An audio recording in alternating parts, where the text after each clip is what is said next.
Okay, Assalamualaikum. Tanya saya awak. Inilah kita hari ni bos ni nak update kerja sikit lah. Mana kita ada bengkel tapi ramai orang tak tahu bengkel kita mana sekarang ni. Jadi persoalan-persoalan ni hari ni bos ni nak jawab belaka.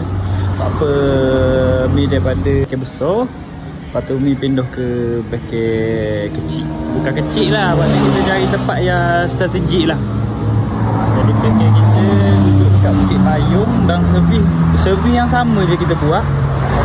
Tukar minyak hitam, kakak bawah, aircon, dan sekarang hot terbaru kita main apa, gearbox. Jadi mari kita tengok kerja apa ada pagi ni. Pagi ni kita tengok job sikit.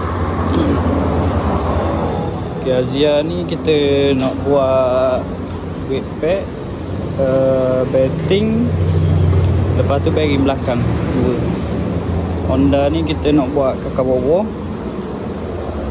Myvi ni ada masalah e-mobile.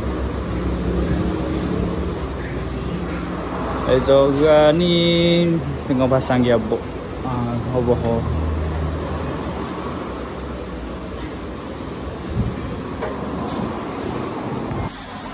Okey, jadi hok mana hok dulu pernah mari servis ni boleh lah mari balik dekat bengkel tempat baru kita. Lepas tu servis pun servis hok sama juga daripada dulu. Jadi minta tolonglah sekali nak FIP pun tak apa tau, biar orang tahu. Lepas tu sebab sekarang ni kita ada promosi sampai hujung tahun.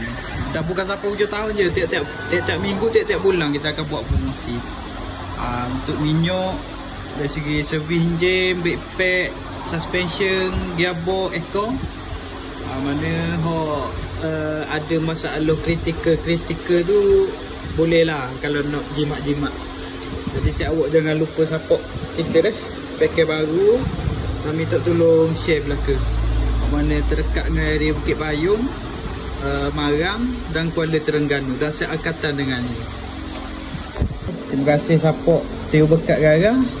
Kita tunggu pula apa hok kita nak bagi lagi diskaun lepas ni. Okey.